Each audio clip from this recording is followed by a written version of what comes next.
buenos días. Mi nombre es Andrea Bernales, soy residente de dermatología de la Universidad de Santiago de Chile y mi agradecimiento a la doctora Vanessa Christopoulos que planteamos este tema para hoy día la reunión. Es de hiperpigmentación periorbitaria. Ya, vamos a comenzar con generalidades, etiología, evaluación y tratamientos de esta condición. Para empezar, tenemos que saber que es una consulta frecuente tanto en dermatología como en oculoplástica y en todas las especialidades que tienen algo que ver estético. Afecta tanto a hombres y mujeres y puede haber una afección tanto del párpado superior, inferior o ambos. Va a ser mucho más notorio en fototipos altos y esta creencia como popular que se asocia a cansancio, esta ojera, a falta de sueño, tristeza o adicciones puede ser el motivo de consulta de muchos de nuestros pacientes y obviamente tiene un impacto en la calidad de vida. Y aquí vemos una imagen histopatológica que hace relación en por qué es tan fácil que se vea una hiperpigmentación, ya que tenemos una piel sumamente delgada con ausencia de una capa de tejido subcutáneo, entonces es mucho más fácil que todo sea transparente. Dentro de la etiología, no existe una etiología 100% clara, pero sí hay unas hipótesis que hacen relación que tiene que ver tanto con la hiperpigmentación, el componente vascular, estructural y mixta. Entonces, todos estos factores pueden estar asociados unos con otros y pueden obviamente ser mixtos, y esto se va a ver mucho más acentuado por la piel muy delgada y semitransparente del párpado, que hace difícil ocultar tanto pigmento como la parte vascular. Dentro de las causas de la pigmentación, específicamente tenemos tanto causas genéticas, hiperpigmentaciones poinflamatorias, los nevos de Ota, nevos de Ori, algunas drogas que pueden inducir hiperpigmentación y las dermatitis de contacto alérgica y atópicas. Dentro del componente vascular, más que nada es un tema estructural de cómo están conformados los vasos en esa zona, y en la parte estructural aislada vemos que hay una subherniación de estos paquetes grasos orbitarios, y también la piel laxa y el fotodaño van a acentuar mucho más esta condición. Para comenzar, viendo la etiología, hablaremos primero de la pigmentación. Tenemos que recordar que la pigmentación tiene como dos vías paralelas que se cruzan en un punto, y la melanina se sintetiza y se va a almacenar en los melanosomas de los melanocitos. Al lado izquierdo vemos el componente de los melanocitos y abajo en el recuadro con naranjo el queratinocito. Entonces tenemos donde hay unas cruces donde actúa la tirosinasa, que es la que interviene en distintos pasos del ciclo de la síntesis. Es clave en el proceso de la melanogénesis y a su vez va a ser responsable dentro de las reacciones que ocurren dentro de los melanosomas. La melanina, que está presente en los melanosomas, se transfiere acá a los queratinocitos a través de las extensiones dendríticas de estos. Por su otro lado, tenemos el ácido araquidónico, que también va a jugar un papel importante, y aquí tenemos distintas formas de abarcarlo. Todas estas cruces tienen que ver más que nada dónde podemos gatillar o usar algún tratamiento de forma específica para ir abarcando la pigmentación. Y en el lado derecho vamos a tener que el ácido tranexámico utiliza esta otra vía, donde va a ser capaz de inhibir de forma reversible la activación de la plasmina a partir de aquí del plasminógeno, provocando una disminución del ácido araquidónico y una disminución también de los precursores de la prostaglandina, que también de ahí es donde se une la vía a la liberación de la hormona alfa-melanocito estimulante. Entonces esa vía también va a ser muy útil para tratar tanto el componente pigmentario como el componente vascular. Dentro del componente estructural, sabemos todos que existen anormalidades en la superficie que van a crear esta sombra y esta apariencia de hiperpigmentación periocular.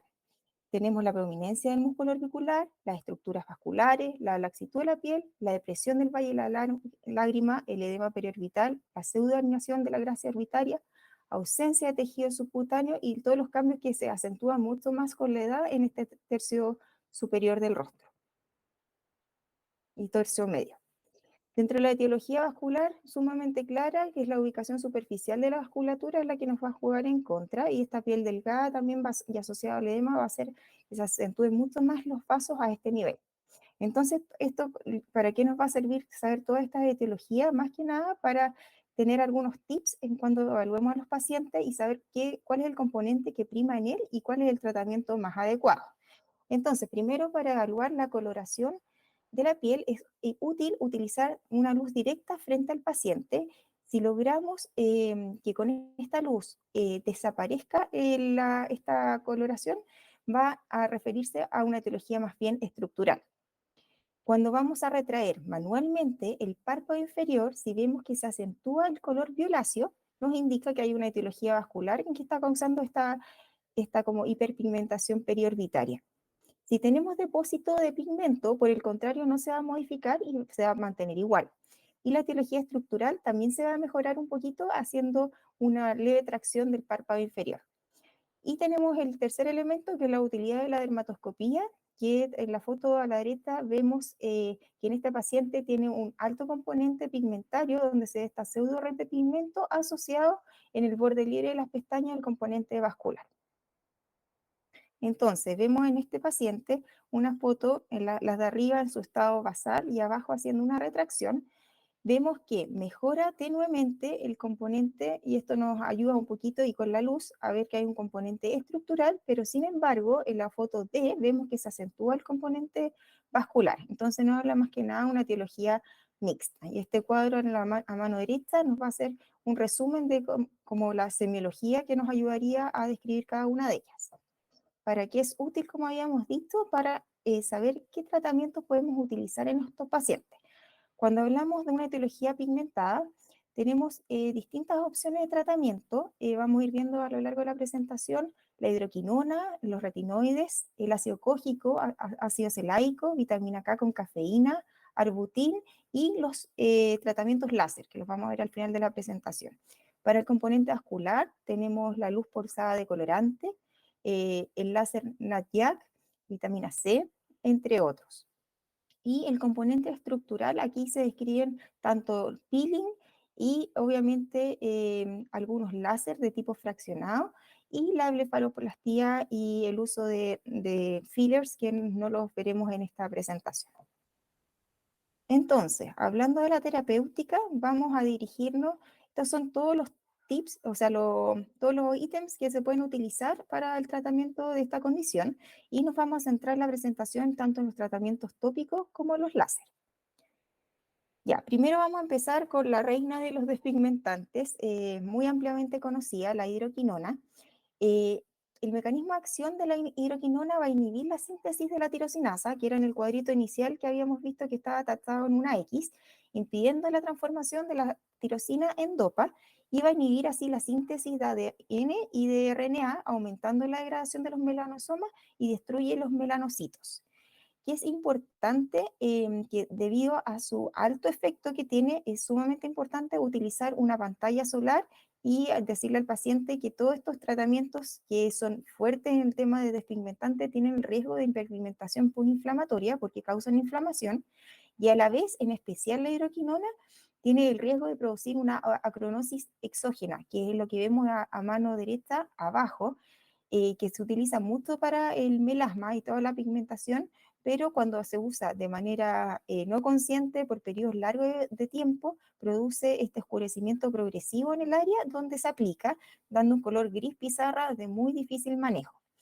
¿Cómo se usa la posología? Generalmente va de 2 a un 5%, la venden en farmacias generalmente a una concentración del 4% y se utiliza una capa delgada 1 o 2 veces al día por 3 a 6 meses. Lo que se aconseja para evitar, obviamente, este efecto secundario no deseado es el uso idealmente fin de semana o 3 veces por semana y la mayoría de las veces asociado a otros mecanismos que van a ayudar a la despigmentación y una categoría C del embarazo. Tenemos por otro lado los retinoides que van a favorecer el recambio de los queratinocitos, inhiben la tirosinasa al mejorar la penetración de otros agentes pigmentantes. Entonces, lo que hacemos más que nada con ello es usarlo como un coadyuvante para que el mecanismo ande mucho mejor de los despigmentantes propiamente tal.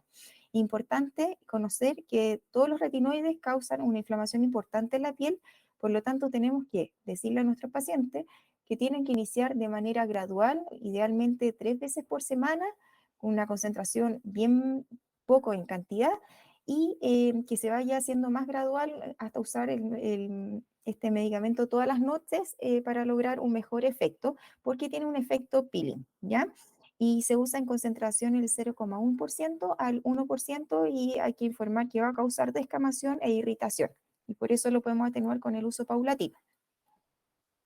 Tenemos el ácido cógico, que es producido por una levadura que es consumida ampliamente en Japón. Esta también inhibe la melanogénesis por la misma vía y tiene una rápida absorción desde la piel y se elimina en forma hepática e intestinal y renal.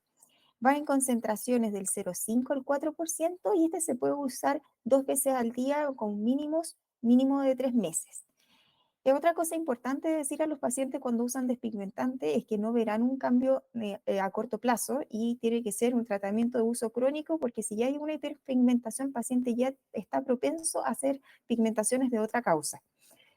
Tiene menor respuesta que una hidroquinona si se usa de monoterapia y casi siempre se usa de manera combinada como lo tenemos abajo o asociado a cualquier otro despigmentante ya que aumenta la efectividad. Es bastante seguro, es categoría B del embarazo y causa menos irritación de lo que habíamos visto antes y puede causar, eso sí, una dermatitis de contacto alérgica e irritativa. Y aquí abajo puse una notita de una receta magistral de hidroquinona al 2%, que es bajo, entonces tenemos menos riesgo de la ocronosis, un ácido cógico al 2% y ácido glicólico al 10%. De ahí, al final de la presentación de los tópicos, vamos a ver algunas recetas magistrales que pueden ser de utilidad. El ácido acelaico es un ácido aislado a partir del pipirosporono vale y es de amplio uso en acné y también en la hiperpigmentación. Tiene un efecto antiproliferativo y citotóxico sobre los melanocitos hiperreactivos por inhibición de la oxirreductasa mitocondrial y la síntesis del DNA. Se utiliza en concentraciones que van de un 15 a un 20%, 2 veces al día por 4 meses. A concentraciones del 20% se ha demostrado que es igual de efectivo que una hidroquinona y es al 4% y es superior a una hidroquinona al 2%. Y va a tener mayor respuesta si uno lo asocia con un ácido glicólico mayor al 15. ¿Qué efecto adverso podemos tener? Es una despigmentación intensa, irritación, sensibilización, y esto hay que se evita logrando que el paciente aplique solamente una capa delgada sin hacer como un frote sobre la piel, y es categoría B del embarazo. Por otro lado, tenemos estos componentes que es la vitamina K y la cafeína que se utilizan bastante para el tema del contorno de ojo. ¿Y por qué? Porque tiene un efecto vasoconstrictor y antiedema. Entonces, la cafeína va a estimular la circulación sanguínea alrededor de los ojos, acelera el flujo de sangre en los capilares alrededor de esto, tiene un efecto también antioxidante, entonces nos ayuda a disminuir los radicales libres, tanto producidos por la fotoexposición y el efecto en la piel, el que el ojo va a lucir más fresco y la piel más rejuvenecida. Y se asocia a la vitamina K, que es un componente liposoluble, también mejora la circulación y se puede agregar también al retinol y se ha logrado en estudios que disminuye las ojeras de un 93% en estos pacientes estudiados. Existe también un derivado de la hidroquinona, que era el primero que vimos, que se llama arbutin, que es un inhibidor competitivo de la tirosinasa y va a degradar la melanina en los melanosomas. ¿Qué tiene de bueno esto? Que o sea, tiene buena potencia, pero no tiene el efecto secundario de la ocronosis. Es un derivado del glicosilado de la hidroquinona y al tomar contacto con la piel se transforma lentamente en ella, lo que hace que sea mucho más seguro y libre de los efectos secundarios que habíamos nombrado. ¿Cuándo lo vamos a utilizar? Más que nada en el melasma y la hiperpigmentación postinflamatoria. Eh, Se hace mucho más potente como componente cuando lo asociamos un ácido cógico y a la vitamina C, eh, que generalmente cuando se usan todos estos componentes como monoterapia no logran un efecto tan deseado. Las concentraciones van del 2 al 5% y tienen muy escasos efectos adversos y no se utilizan durante el embarazo. La niacinamida, coloqué aquí algunas fotos porque está ampliamente conocida, yo creo que por todos y casi todos los nuevos despigmentantes de uso diario la traen. ¿Y por qué se utiliza tanto y se vende de manera fácil sin tener que hacer una receta magistral? Es porque tiene muy buena tolerancia, se puede usar tanto en el día como en la noche y tiene efectos adversos casi mínimos. Es útil en el melasma y va a interferir en la transferencia de los melanocitos a los queratinocitos. Y la posología va del 4 al 10%, uso mañana y noche. Acá hay otro componente que también es fácil verlo en las farmacias, que es de la marca Eucerin, no hay ningún conflicto de interés con la marca, pero es de creación propia de ellos. Y el mecanismo de acción también va a ser un inhibidor potente de la tirosinasa humana. ¿Qué diferencia tiene? Que esta crema con acción antipigmento la venden tanto para uso de cara como hay uno especial para contorno de ojo y se puede utilizar hasta 4 veces en el día. Los estudios que realizó Eucerin muestran que reduce la visibilidad de los léntigos solares en concentraciones tan bajas como el 0,1% dentro de las 4 semanas de tratamiento. Y este tiamadol al 0,2, que es el que trae la marca, es comparable a una hidroquinona al 2%. Entonces puede ser como una terapia coayudante de mantención a un tratamiento que se manda a hacer con receta magistral de despigmentante. El ácido tranexámico ocupaba la vía paralela que habíamos visto del ácido araquinoico. ¿Qué hace? Va a inhibir la plasmina, provoca una disminución en la liberación intracelular, perdón, del ácido araquidónico, y a su vez los que son precursores de las prostaglandinas responsables de la liberación de esta hormona alfa-melanocito estimulante. Entonces va a tener un componente tanto vascular en nuestros pacientes como un componente, porque esa vía después se cruzaba con la vía propiamente de pigmento. Entonces es como una acción dual. Se utiliza de un 2 al 5%, 2 veces al día, y es comparable a una hidroquinona al 3%. Y también este medicamento se utiliza de manera tópica en inyecciones intralesionales. Muchas veces cuando lo utilizan con láser se aplica después como en forma de ampolla, sin tener que de nuevo pintar al paciente, sino que por los mismos lesiones que causa el láser logran la penetración de este medicamento. Ya, aquí ahora voy a dejar unas fórmulas que son bastante utilizadas en dermatología para despigmentar. Es importante decirle al paciente, si uno quiere despigmentar, no utilizarlo solamente en una parte precisa, sino que usar quizá mucho más útil una capa fina en todo el rostro para no después dejar esa parte despigmentada y el resto del rostro más pigmentado. Arriba a la izquierda vemos acá, esta es una receta que la venden ya preparada, que es la Triluma, súper conocida, eh, que contiene hidroquinona al 4%, retinoína, que es el retinoide al 0,5%, y tiene una dosis muy bajita de acetonio fluoroquinolona, que es un corticoide. ¿Qué es importante y por qué se dejan corticoides? Por ejemplo, acá a la derecha que dejé otra receta magistral anotada, que es el acetonio transinolona, a dosis muy baja, porque también tiene un efecto el corticoide, tanto en disminuir la inflamación que van a producir estos componentes, y también va a reducir directamente la inhibición va a inhibir la melanogénesis. Entonces también tendría un efecto dual en mejorar tanto la adherencia al paciente, porque generalmente los pacientes dejan de utilizar estos despigmentantes porque ven que la piel queda muy roja, irritada, y al final si no tiene una fotoprotección adecuada, lleva más hiperpigmentación, entonces como un arma de doble filo. Entonces el corticoide a bajas dosis no tiene el efecto del corticoestropeo que podemos ver con todo el resto de los otros corticoides usados en cara. Acá tenemos en la receta al medio el Chroma Bright, que es otro despigmentante, un agente blanqueador con efecto clarificante, que también actúa a nivel de la enzima tirosina y tirosinasa, y tiene mucha más seguridad que los que habíamos visto y mejor tolerancia. Se asocia con ácido glicólico, ¿qué hace el ácido glicólico? Va a interferir en las uniones intercelulares de los queratinocitos y va a hacer un efecto muy similar a los retinoides que habíamos visto. Entonces va a permitir que penetre mejor y que haya un efecto peeling más duradero. El ácido cógico que lo vimos y el arbutín. ¿Qué permite hacer estas mezclas de receta magistral? Lograr bajar un poco las concentraciones de cada componente, así evitamos los efectos secundarios y al asociarlo los potenciamos. Abajo otra receta que tiene la niacinamida, el ácido cógico, el ácido tranexámico, que habíamos visto el componente tanto vascular. Y a mano derecha abajo vamos a ver un especial contorno de ojo que se utiliza más que nada para el edema, que trae Iceril, trae el Rejuate, el Trilagen y la cafeína con vitamina C y la vitamina K. ¿Qué son estos componentes? Se utilizan prácticamente para contorno de ojo, no para otras cosas, y contienen péptidos que van a hacer una acción tanto inhibiendo la elastasa y la colagenasa, entonces nos va a permitir mejorar la piel en esa zona para hacerla un poco más gruesa y más, evitando así el efecto de que se vea tan transparente y que se vea tanto el componente pigmentario y como vascular.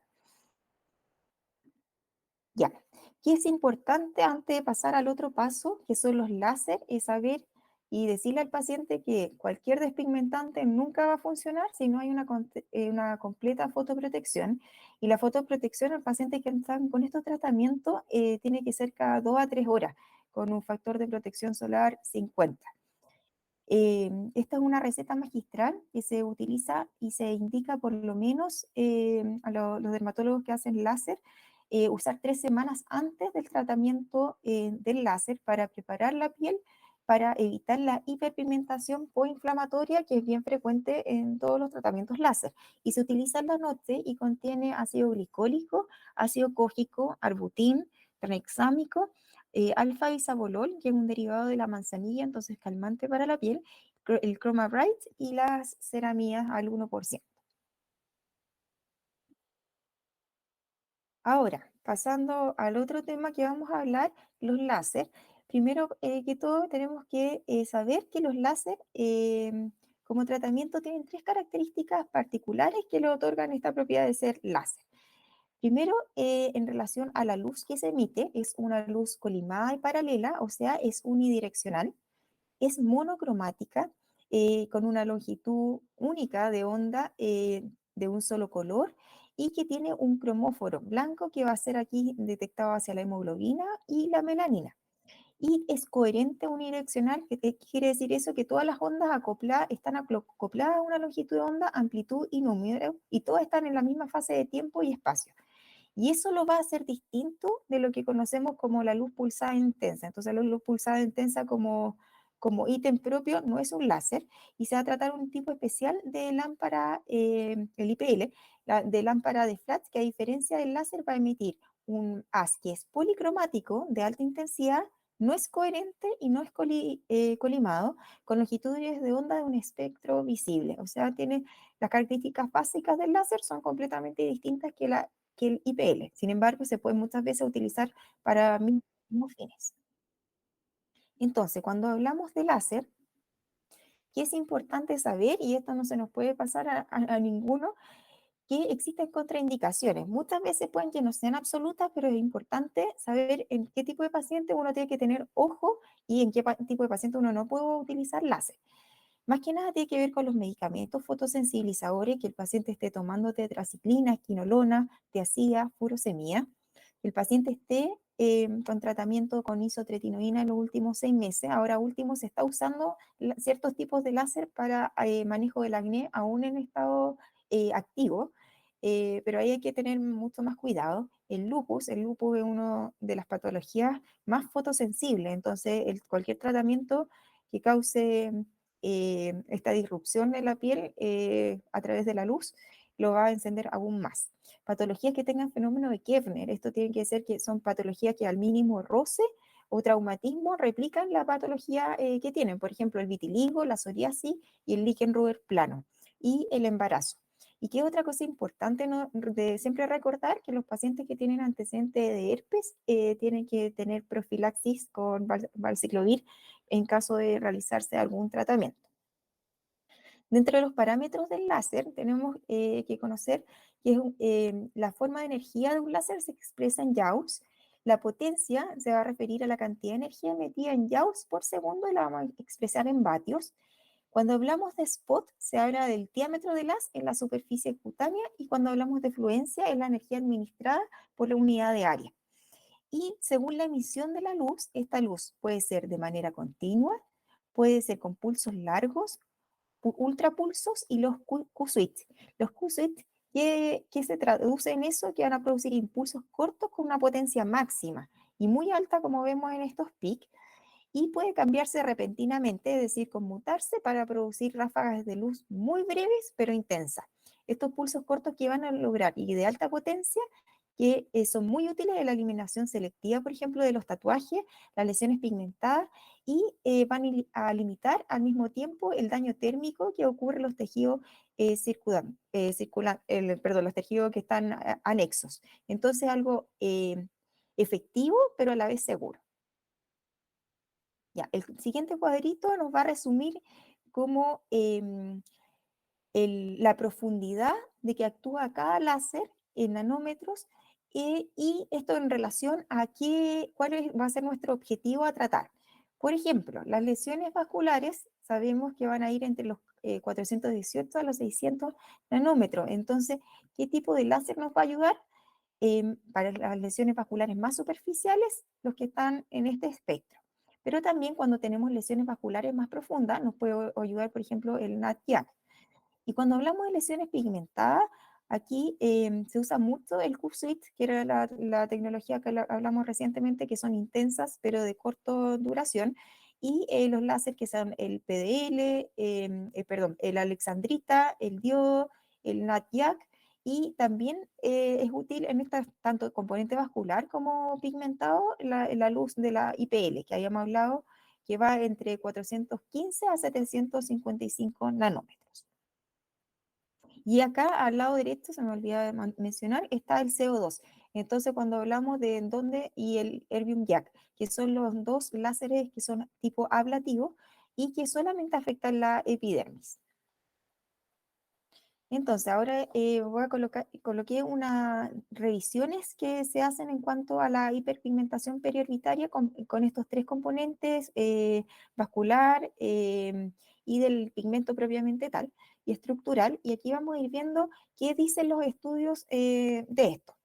El componente vascular, el efecto terapéutico del láser sobre las lesiones vasculares se va a generar a mano derecha porque la energía absorbida se convierte en calor con un aumento de la temperatura, especialmente en el colágeno perivascular. Entonces, posteriormente se va a generar un espasmo asociado a la coagulación y a la trombosis, y esto va a contribuir a la desaparición de estos vasos y todo este daño térmico va a generar un fenómeno inflamatorio y va a reemplazar el vaso por el tejido fibroso. Entonces, ¿qué dicen los estudios en relación a los láseres en la parte vascular? Las telangiectasias, que habíamos dicho que eran mucho más superficiales, andan bien con PDL, la luz pulsada, y el KTP y el IPL. Pero para los vasos profundos necesitamos un láser mucho más que llegue a la profundidad con un pulso más largo, que es el NADYAC. Generalmente en este estudio dicen que con una o dos sesiones se va a lograr una mejoría casi un 100%. Ahí vamos a ver fotos después de otros estudios que muestran el antes y después de los pacientes. En el componente pigmentario tenemos que saber que la melanina va a ser el vulnerable en las lesiones fototérmicas y va a ser el melanosoma nuestro cromóforo dial. Se pueden usar múltiples láser para tratar el pigmento y la preferencia que va a haber un rango de 600 a 1100 nanómetros. ¿Y cuál es el mecanismo que logramos a través del cual destruir el pigmento? Va a ser fragmentación, vacuolización o un efecto combinado.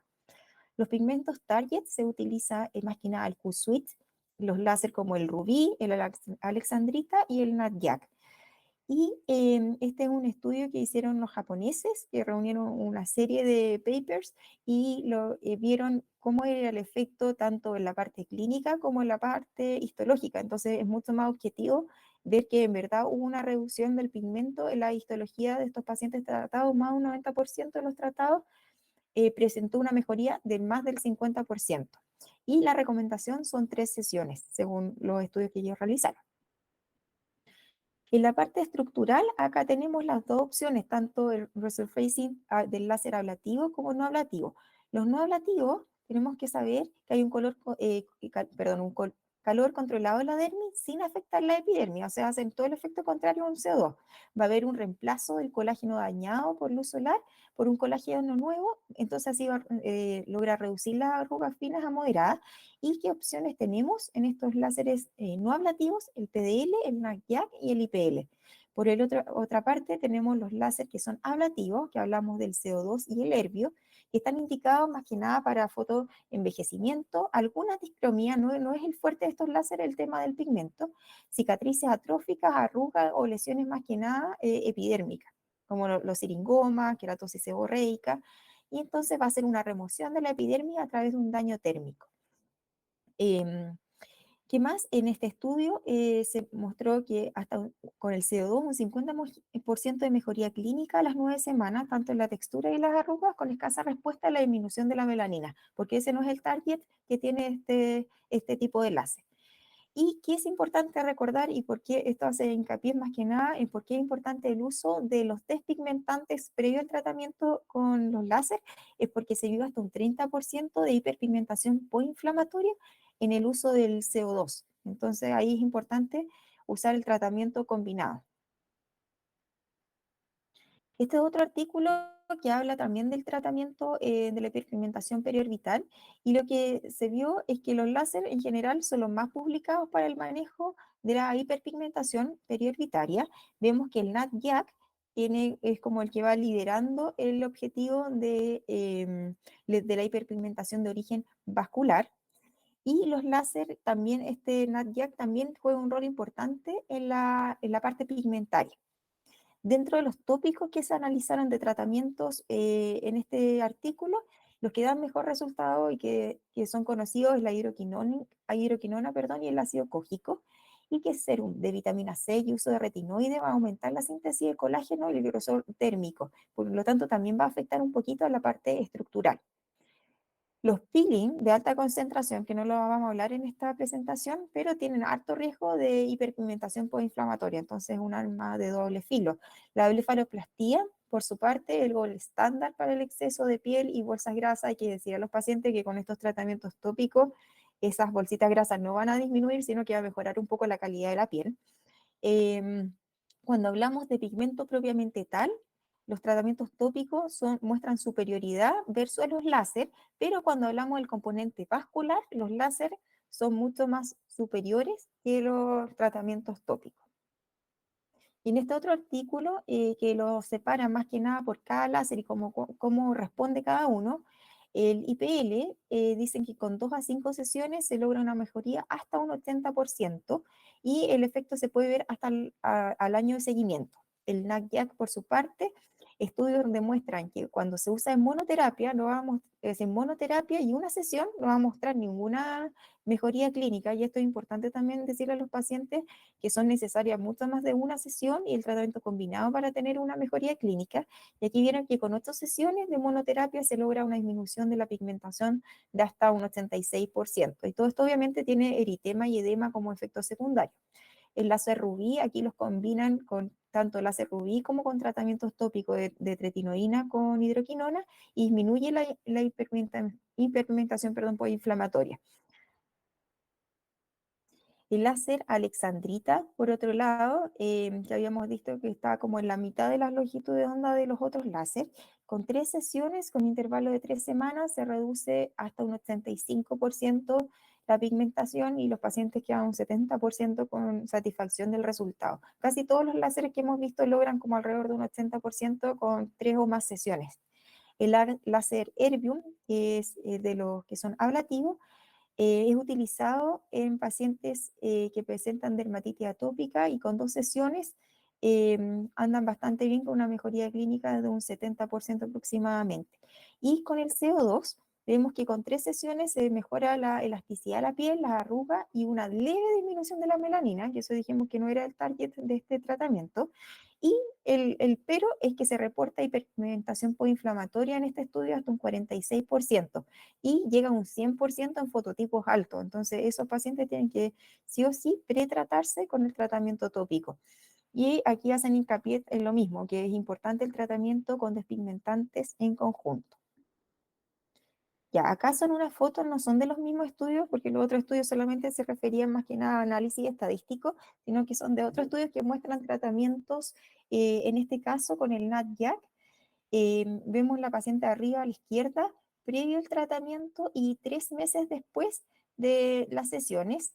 Estos son pacientes que reciben aproximadamente 5 sesiones y se nota una hipopigmentación en la parte inferior y superior de los párpados. Abajo vemos otra paciente que tiene otra condición, que es un líquen plano pigmentado, perdón, y con 5 sesiones se logra una disminución de la pigmentación. En el melasma, que es una patología muy frecuente en la población femenina, que afecta también a los párpados, este tratamiento se hizo con NADJAK, con 4 a 6 sesiones, muestran que hay una disminución de la pigmentación ahí en el párpado inferior sobre todo y en la parte de las mejillas. Y otras condiciones que se pueden tratar también y que también afectan los párpados son los nevos de OTA. Obviamente en estos pacientes fototipo alto se necesitan mucho más sesiones y en estas condiciones que el pigmento es totalmente dérmico y de mucho más difícil manejo. El NACJAC, ¿por qué lo puse? Porque tenía un componente pigmentario y vascular bastante bueno y bastante impresionante verlo antes y después de estos pacientes. Un paciente arriba con rosácea eritematotelangiectásica que tiene un predominio centrofacial importante, también afecta sus párpados y la zona interciliar y con 4 sesiones tuvo una buena respuesta. Con la rosácea, también abajo, que el componente pápulo-pustular también tiene una buena respuesta. A mano derecha, una lesión que es más bien afección del mentón, una lesión de malformación vascular capilar, con 2 sesiones ya se nota una respuesta importante. Y los pacientes con la telangiectasia, que es una condición frecuente, que no se pueden tratar ni manejar con tratamientos tópicos, tanto el NADJAK como el PDL, son una buena opción para estos pacientes. En cuanto al CO2, lo coloqué aquí más que nada porque estábamos viendo la rotación, el uso del CO2, en especialmente los siringomas. Y acá hay estudios distintos que muestran a mano izquierda que hay una disminución, si bien de los siringomas, pero no es algo tan notorio, pero sí lo que más destaca en este paciente de mano izquierda es que mejora la calidad de la piel, logra este efecto de disminución de las arrugas delgadas. Y a mano derecha superior, aquí vemos un estudio que se utilizó para el manejo de los siringomas y le da un score distinto a cada evolución. Se logra una mejoría del 100% al tratamiento cuando uno lo ve, por ejemplo, se trata en esta ocasión, se controla a los 2 meses y hay una desaparición completa de las lesiones, sin embargo, a los 4 meses de nuevo empiezan a aparecer. Entonces, eso es importante tenerlo en cuenta en los pacientes, que no es un tratamiento definitivo. Y en la parte inferior vemos a una paciente que le hicieron este resurfacing con CO2 en todo su rostro, logrando una disminución importante de las arrugas y mejoría de la calidad de su piel y del brillo. Entonces, como conclusiones, podemos decir que la hiperpigmentación periocular es una consulta frecuente y tiene causa multifactorial. La evaluación clínica nos va a permitir evidenciar cuál va a ser nuestro target a tratar. Tenemos muchas opciones terapéuticas y por lo mismo el tratamiento combinado va a tener muchos mejores resultados que la monoterapia. La fotoprotección debe ser la base de cualquier tratamiento de hiperpigmentación y es súper importante recalcarle eso al paciente. Y la hiperpigmentación es una condición crónica también, por lo que educar al paciente en la prevención y manejo a largo plazo. Esto no se va a pasar, estas hiperpigmentaciones, solamente con el tratamiento de 8 sesiones de láser que hagan, sino que es una conducta que tienen que seguir a largo plazo, más que nada con los despigmentantes. A mis referencias y muchas gracias.